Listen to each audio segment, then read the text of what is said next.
Nuestra clase se divide en dos partes, pues la evaluación que nos corresponde del segundo parcial eh, y pues obviamente continuar con nuestra clase.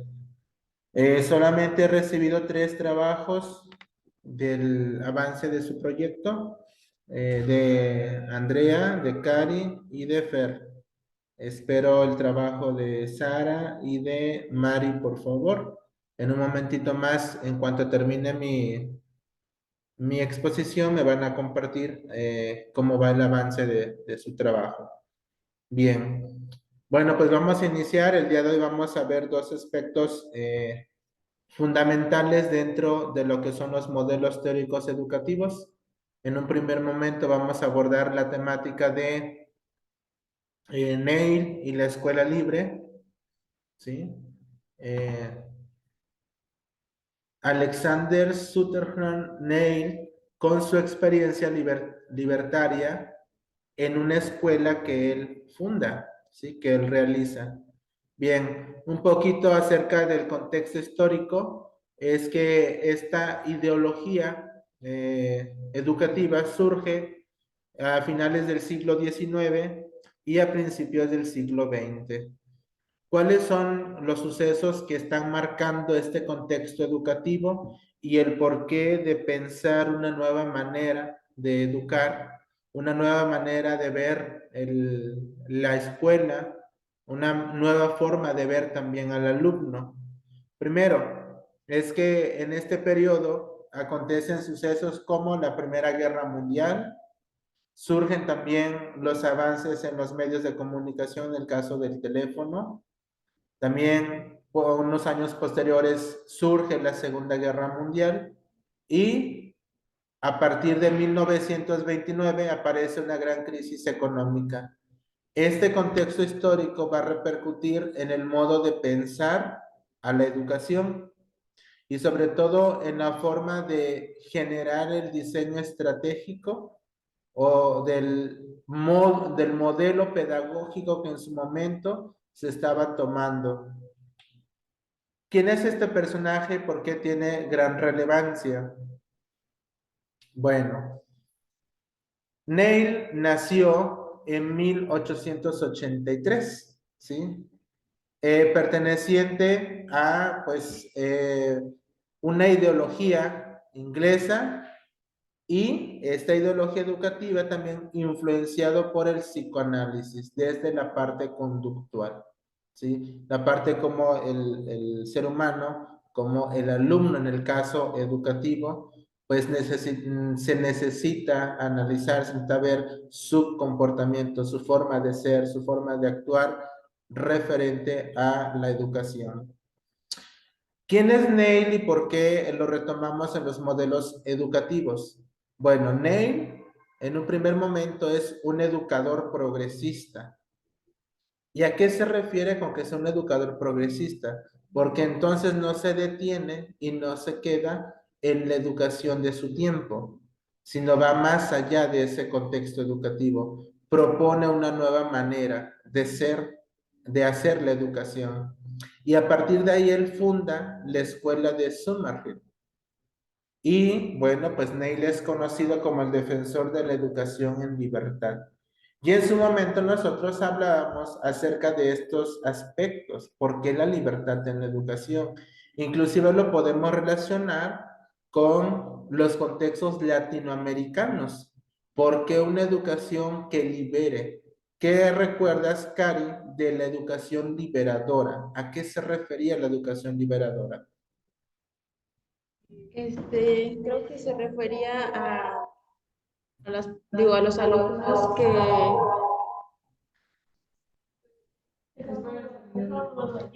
¿ya? Se refería a los alumnos que participaban más y que eran todo lo contrario al modelo tradicional, donde el maestro era el que daba la clase y, y no dejaba participar a los alumnos porque este, él se enfocaba nada más dar su clase y los alumnos hacían lo que él decía y no aportaban sus, conocimientos propios y la forma de pensar. Ok, gracias. ¿De quién estamos hablando, Fer, en el caso latinoamericano? Que recuerdes. Paulo Freire, Ajá. sí, ¿no? Él hablaba sobre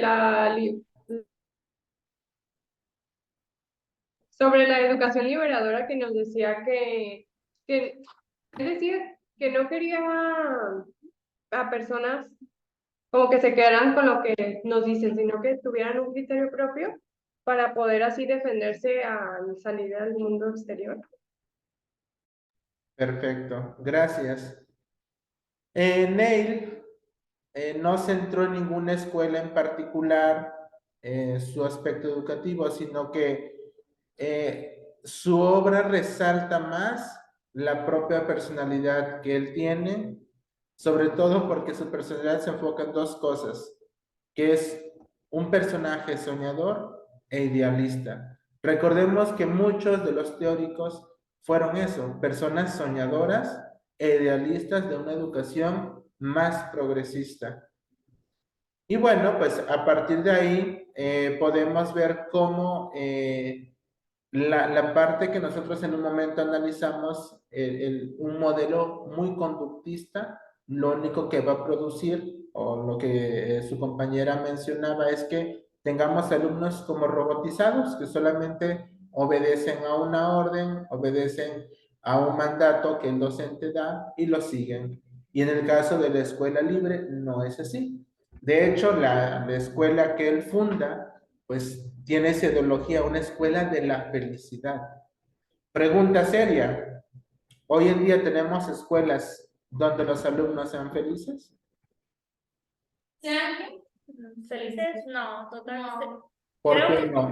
se pretende o se plantea, pero pues no han llegado a la finalidad pues, de esta propuesta. Y a lo mejor hay muchas estrategias, propuestas, pero algunas funcionan y otras no. Y también depende del contexto, como decíamos antes, no es lo mismo una escuela urbana o una escuela rural.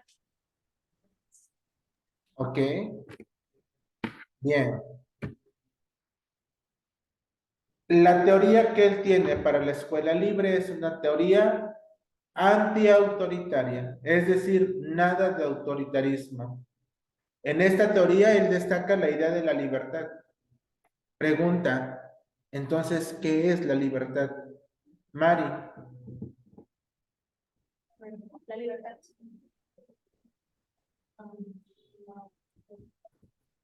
Pues es ahora sí que la autonomía, ¿no? El hacer las cosas, pero hacerlas bien, no más. Como dice, pretende resaltar, ahora sí que,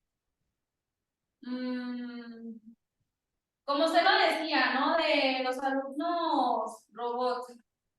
O las personas robots, que no me están siguiendo y que ahora sí que por inercia, ahora sí que por compromiso, que no le quieren echar ganas, y están nomás, por nomás. Pero en cambio, si tú tienes libertad, tienes esa autonomía, ¿no? Si se les da ahora sí que esa oportunidad, pues vas a tener un alumno con un aprendizaje significativo, tal vez. Bien, gracias. Cuando se habla de una educación antiautoritaria, se resaltan dos cosas importantes, los sentimientos y las pasiones del niño.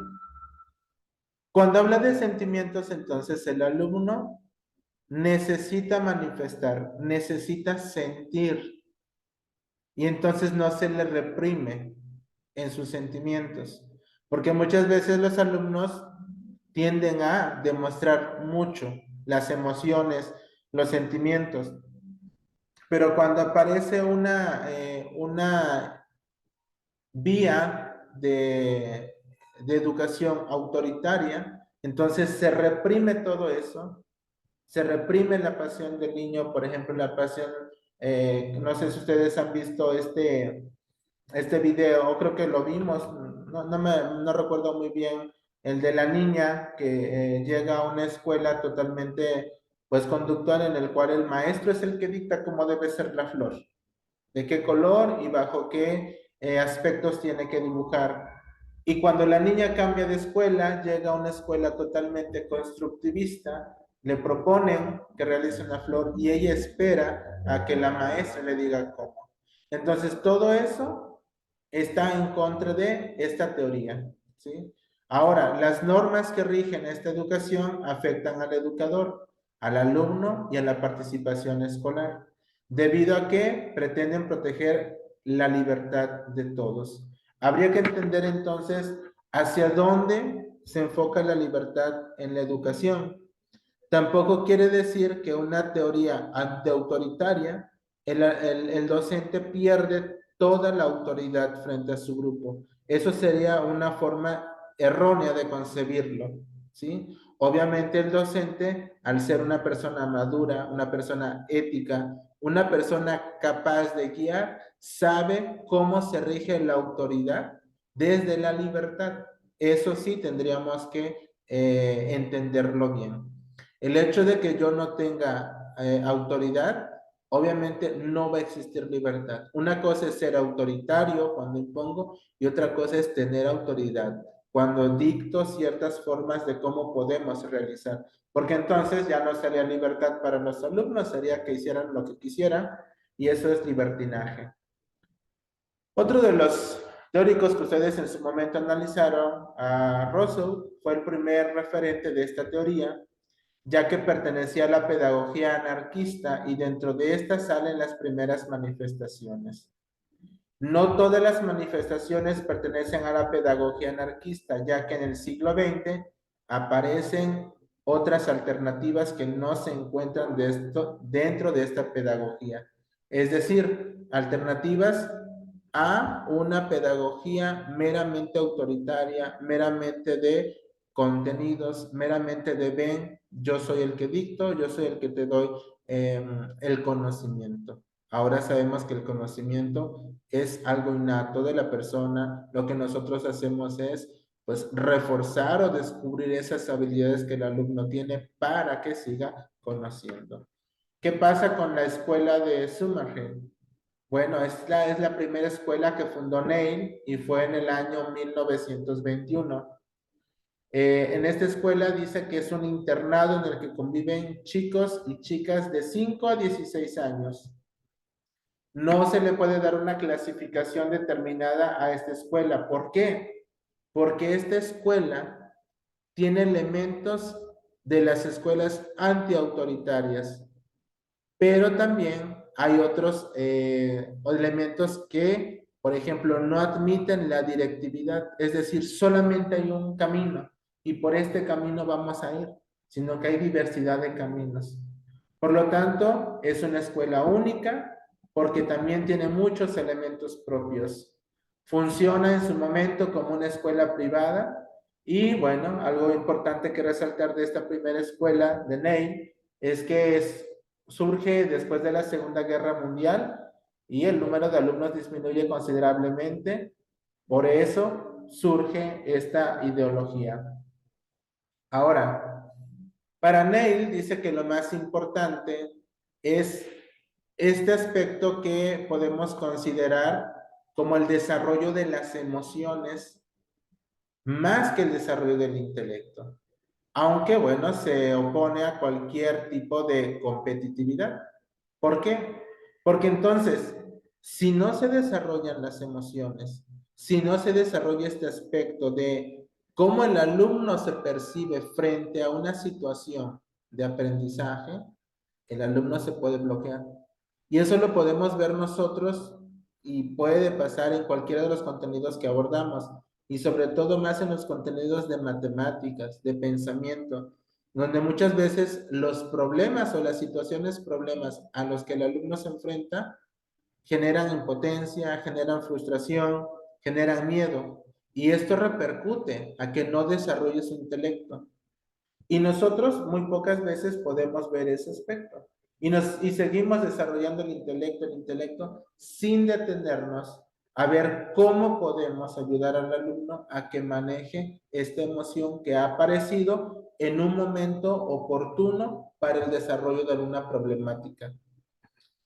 Durante un tiempo, Neil se volcó mucho con los niños más difíciles, ya que se dio cuenta que la mayoría de ellos eran capaces de resolver sus problemas si se les ponía en un ambiente adecuado para ellos. Pregunta seria para nosotros y para los que ya tienen experiencia, están en prácticas. Comúnmente, ¿qué es lo que solemos pensar de los niños que son difíciles? ¿Qué se suele hacer en la escuela cuando los niños tienen, por ejemplo, una conducta no deseable, una conducta negativa? Pues que así son en su casa, ¿no? Por primera instancia, o así se han de comportar en su casa. O también, yo me pongo a pensar porque también tengo chicos difíciles, niños problemas porque o no les dieron el seguimiento desde un principio o porque quieren llamar la atención. ¿Ok? ¿Y qué hacemos con esos niños? ¿Cómo? ¿Y qué hacemos con esos niños?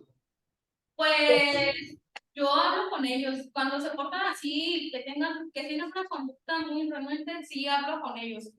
Por ejemplo, tengo un chico de secundaria que pone el pretexto del fútbol. No asiste y cuando asiste se duerme, no quiere trabajar, y me hace sus ojitos blancos o malas caras. Entonces, yo sí hablo con él, pues, porque me dice, ay, es que el fútbol es más importante que no sé qué, y el fútbol aquí, bla, bla, bla. Y pues yo sí hablo con él, trato de acercarme con él, pero pues,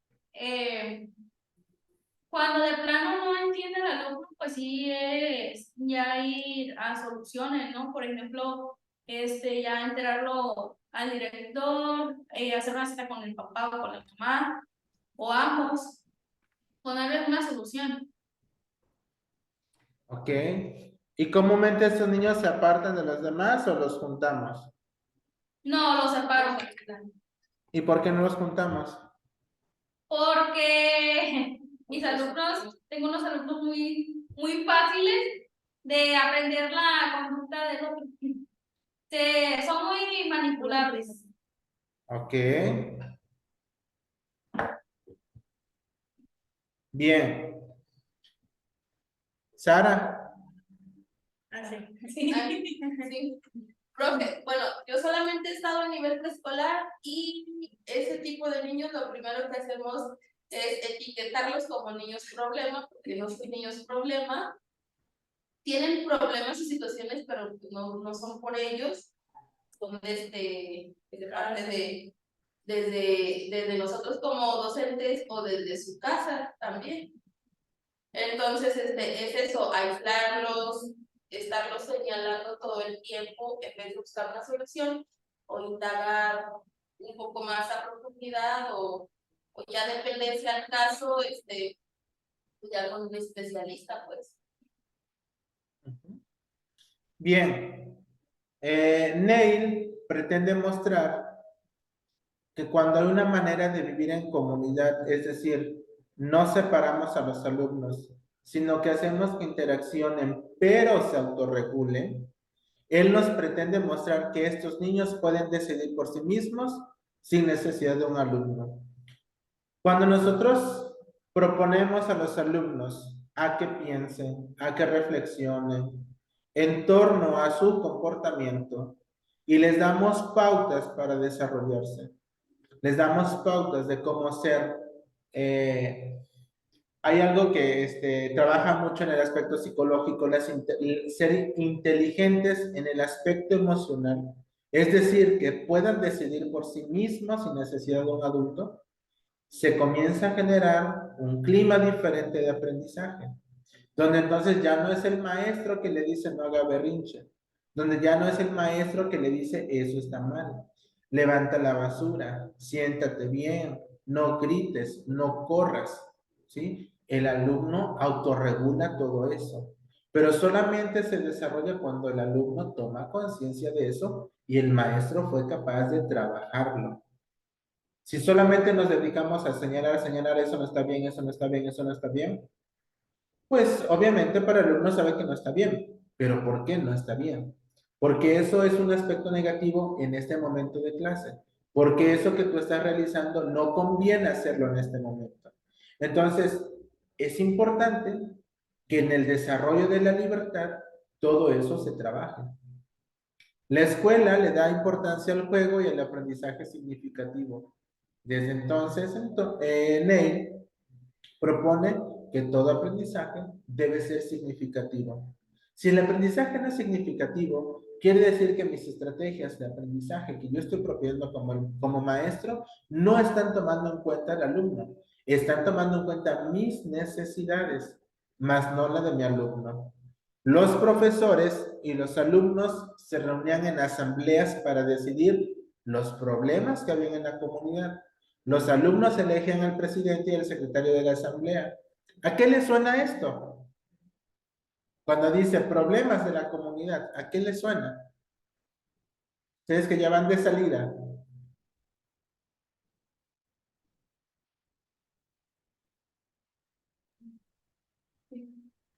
Se me fue. De la comunidad se me fue, maestro, espérame.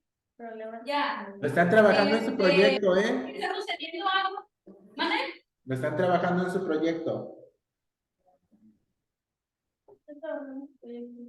La metodología. ¿Ahorita? El currículum. Ah, ¿No les suena la nueva escuela mexicana? sí. Sí. La nueva escuela mexicana dice, hey, la educación se desarrolla en la comunidad, parte de la comunidad, Ya. termina en la comunidad. Sí, Mari. Ya, pues sí, como ahorita en el ejemplo que usted nos dijo, nos está apoyando, buscar,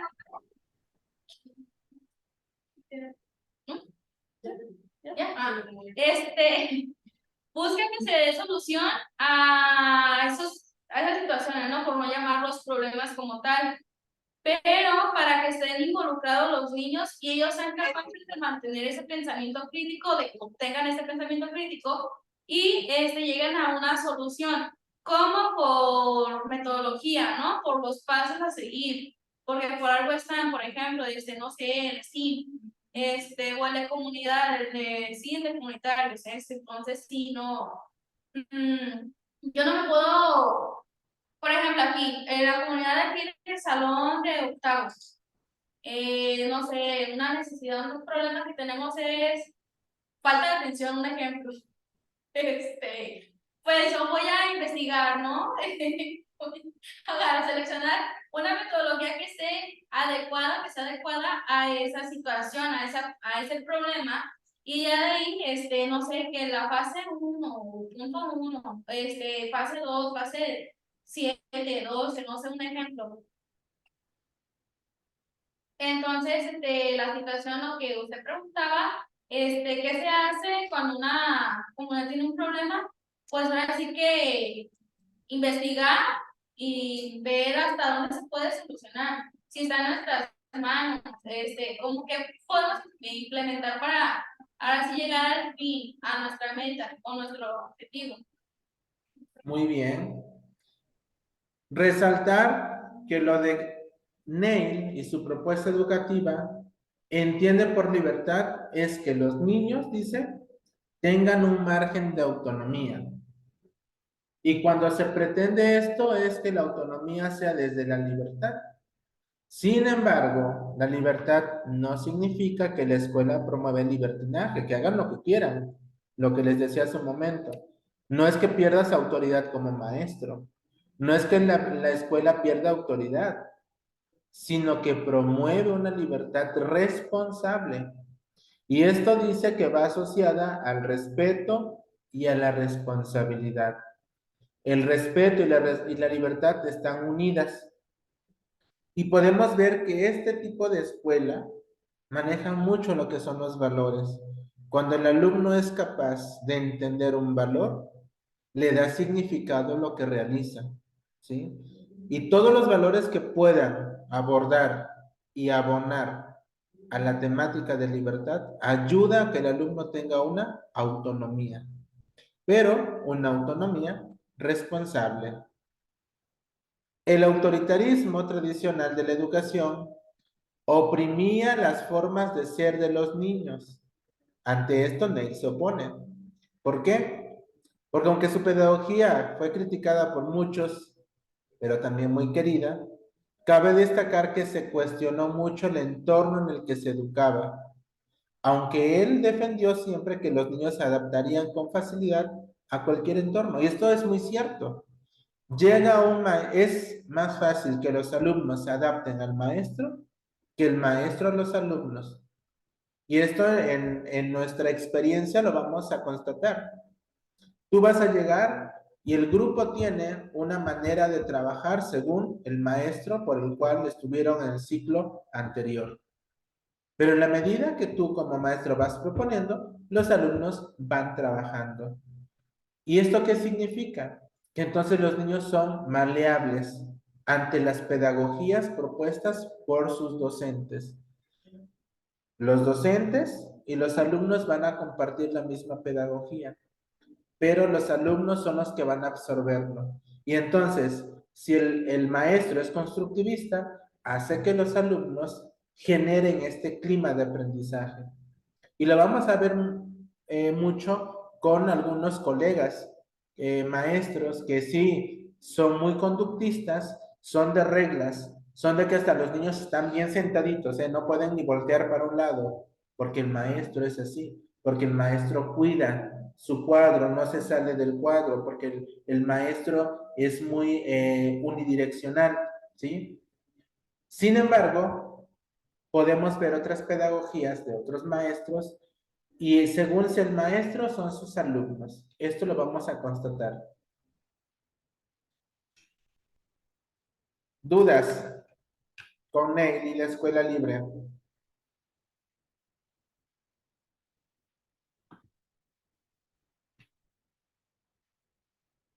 ¿No?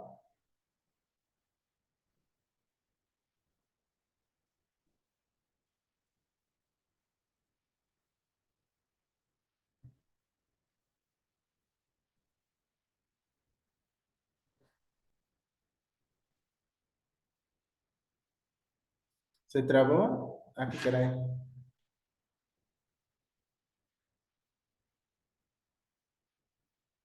Ya, creo que ya regresé.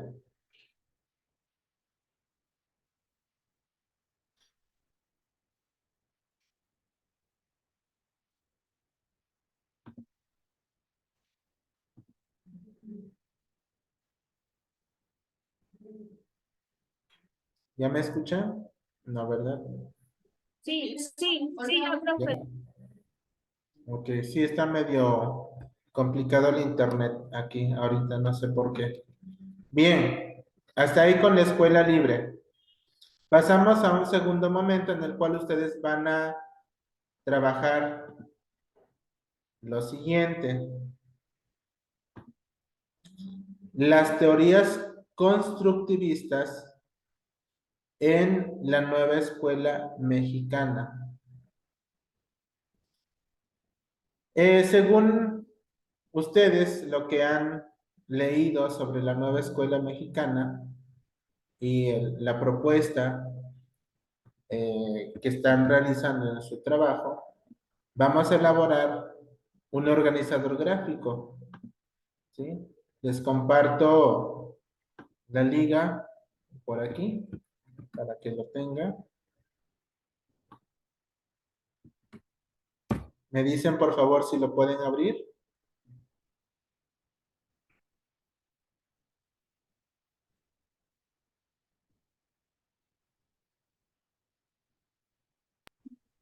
Creo que no. ¿Tú, Cari, lo puedes abrir? Sí.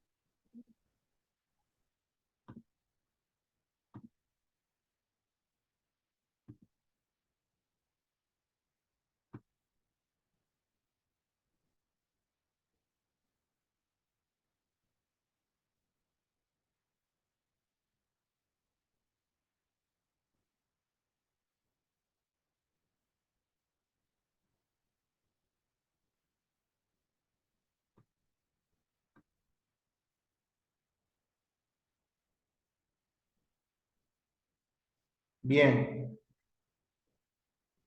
Fíjense, en esta página vamos a encontrar cómo se está abordando el constructivismo en la nueva escuela mexicana, ¿sí?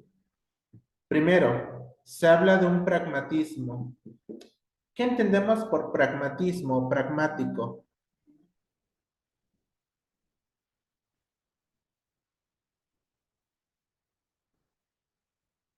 A ver.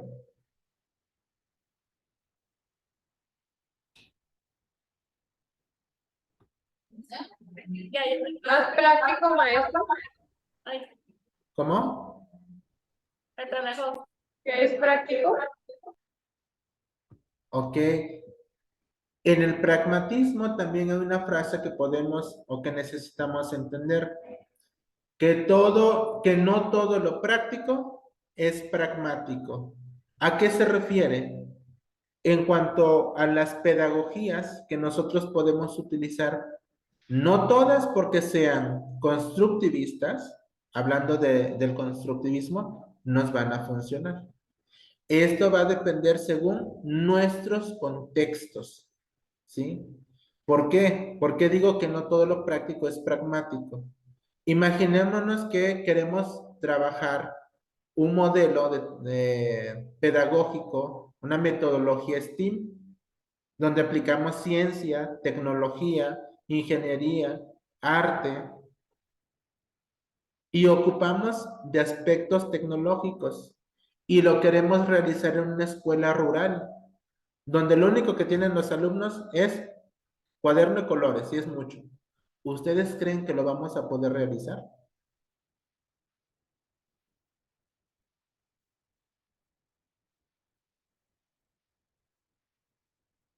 Profe, creo que se trabó un poquito. ¿Sí lograron escuchar el ejemplo? No. No, Una metodología STEAM. Hablo de que no todo lo práctico es pragmático. Que me implica a mí realizar o abordar un proyecto donde utilice recursos tecnológicos. Sin embargo, me encuentro en una zona rural donde únicamente los alumnos tienen cuadernos, lápices y colores. Es lo mucho a lo que llegan a tener. ¿Creen que pueda abordar esa metodología?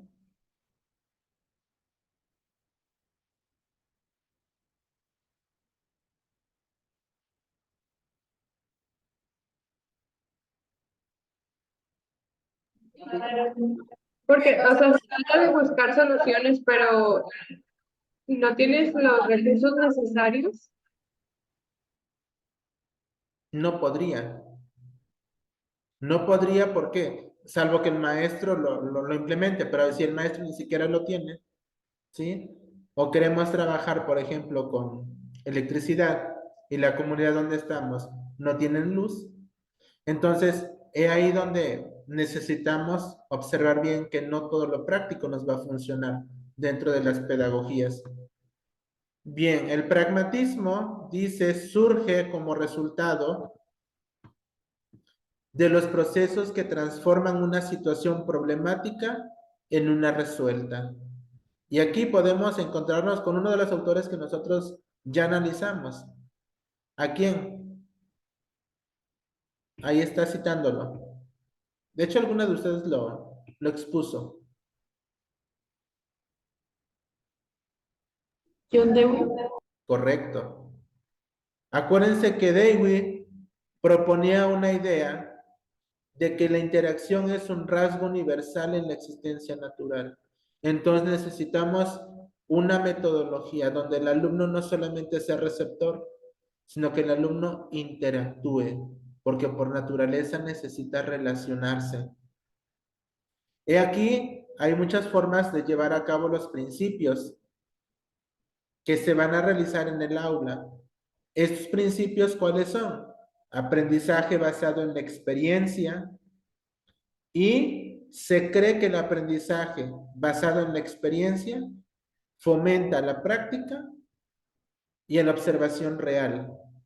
Fomenta a que los alumnos realicen proyectos, investigaciones, actividades prácticas que permitan a los estudiantes involucrarse activamente en el aprendizaje.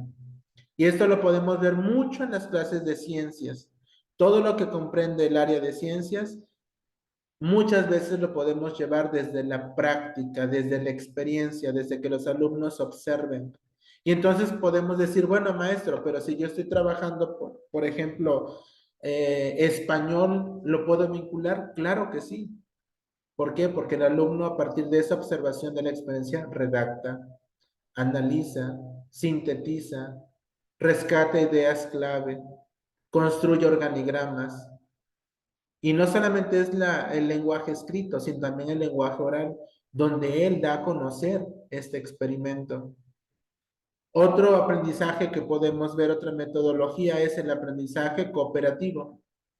Y nos menciona que en el aprendizaje cooperativo, pues se desarrolla en la comunidad y la colaboración entre estudiantes. ¿Qué es lo que fomenta? Actividades, proyectos que requieran un trabajo en equipo y la comunicación o la interacción entre ellos. Y esto lo podemos rescatar sobre todo, y depende mucho de nuestros contextos, un proyecto, por ejemplo, de un huerto escolar, del cuidado de la naturaleza, del reciclaje, aquello que lleva a los alumnos a experimentar un aprendizaje no individual, sino de comunidad. Bien, para lo que sigue vamos a desconectarnos por 15 minutos para que ustedes realicen su organigrama, ¿sí? Y puedan compartir de qué se trata. Bien, constructivismo histórico-social, lo va a explicar Sara.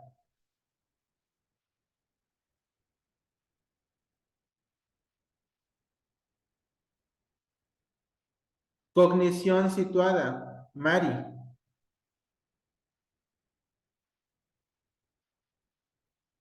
Constructivismo social, Cari.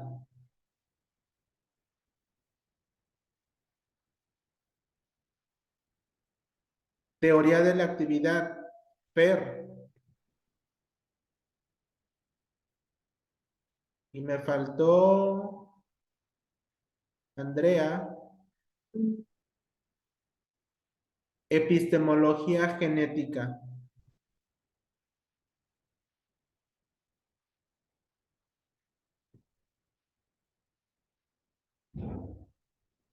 Entonces, son la 1:38.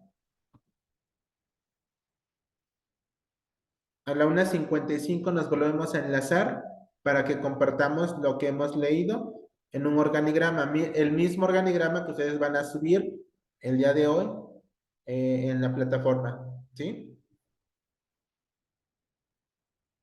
Gracias. Bien, nos vemos 1:55.